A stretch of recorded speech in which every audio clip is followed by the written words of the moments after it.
kami persilahkan kepada Menko Polhukam Republik Indonesia dan juga Cawapres Republik Indonesia 2024 Bapak Mahfud MD untuk menyampaikan. Assalamualaikum warahmatullahi wabarakatuh. Saudara-saudara sekalian, para pecinta sholawat Rasul.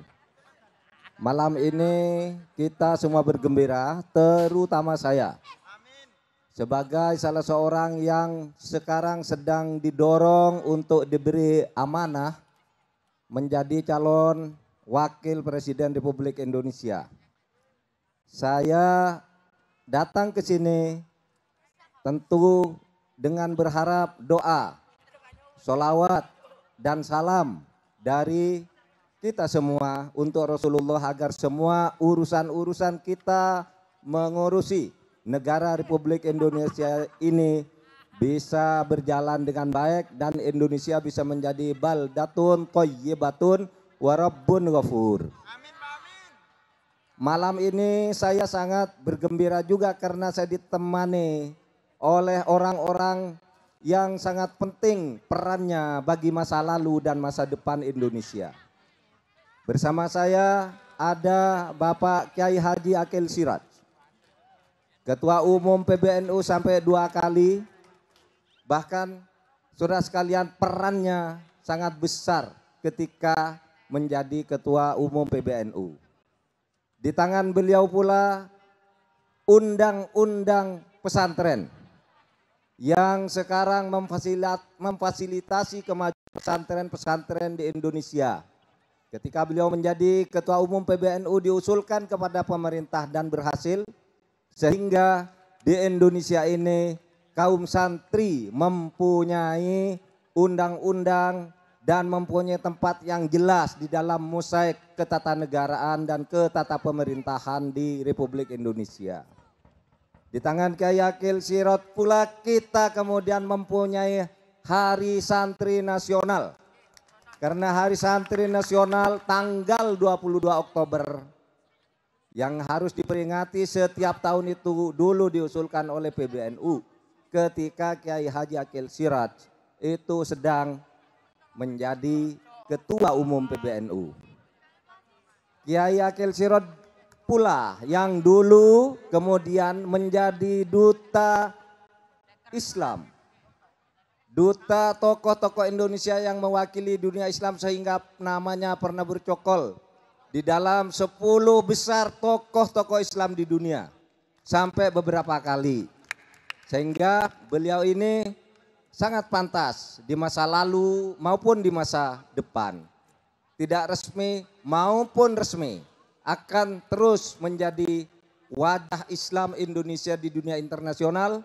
Sehingga kita patut semua mendorong agar beliau terus hadir di tengah dunia internasional untuk menunjukkan bahwa dunia Islam baik-baik saja karena ada Islam Indonesia.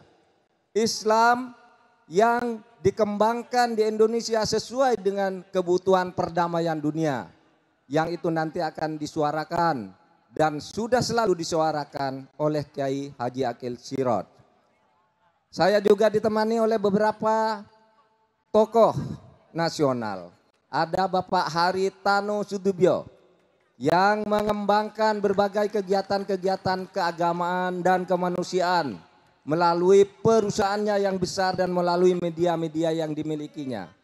Bahkan untuk keperluan kemajuan Indonesia, untuk keperluan kemajuan Indonesia Pak Haritano Sudibyo ini sekarang menggunakan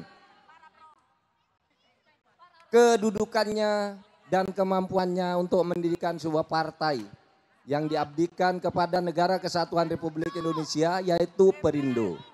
Di sini hadir Ibu Angela, putri Bapak Haritano Sudibyo yang saat ini mengabdi sebagai Menteri, Wakil Menteri Pariwisata dan Ekonomi Kreatif. Kemudian hadir juga bersama saya Ibu Faida. Ibu Faida ini adalah Ketua DPW Perindo Jawa Timur. Ada juga Bapak Anang Iskandar, mantan Kepala BIN Jenderal Bintang 3 yang sekarang juga ikut berkhidmah untuk kita bersama memajukan Indonesia, yaitu ikut di dalam Partai Persatuan Indonesia, ya, Perindo, Partai Persatuan Indonesia. Beliau juga akan maju sebagai caleg dari sini. Saudara sekalian, seumpama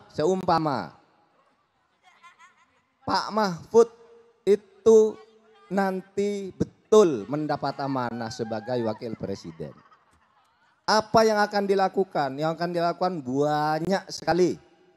Tetapi saudara sekalian, karena saya berbicara di provinsi yang penuh dengan pesantren dan suasana keislaman, maka tentu saya akan meneruskan perjuangan yang telah dirintis oleh para pendahulu kita, yang kemudian dituangkan secara resmi bukan hanya di dalam gerakan masyarakat tetapi juga di dalam gerakan bernegara oleh Kiai Akil Sirot dan kawan-kawannya, sehingga tadi kita punya undang-undang pesantren, punya hari santri nasional, bahkan juga punya dana khusus, dana abadi untuk pesantren yang disiapkan oleh pemerintah sekarang ini agar pesantren menjadi maju.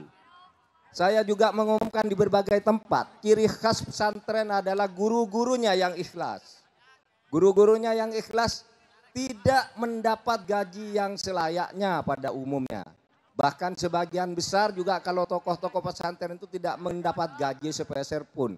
Sehingga guru-guru yang mengajar di madrasah, di pesantren, penjaga masjid, marbot masjid dan sebagainya yang seharusnya bersih dan makmur, itu terkadang kurang mendapat perhatian. Oleh sebab itu khusus untuk bidang ini, kami, Pak Ganjar dan saya dan seluruh partai koalisi yang bergabung di dalam pencalonan Ganjar dan Mahfud ini sekarang sedang menghitung kemungkinan dan akan memperjuangkan pemberian gaji yang layak kepada guru-guru madrasah, kepada guru-guru pesantren dan kepada para penjaga masjid yang menurut ukuran-ukuran tertentu memang layak untuk diberi imbalan atau diberi penghargaan yang sewajarnya. Kemarin saya juga sudah mengumumkan di Aceh bahwa untuk ustadz-ustadz dan guru-guru di madrasah-madrasah insya Allah akan kita kaji ulang untuk diberikan kesejahteraan yang layak, karena guru-guru di madrasah, pesantren dan marbot masjid itu adalah orang-orang untuk kebaikan, untuk menguatkan pergaulan kita berdasar moralitas agama.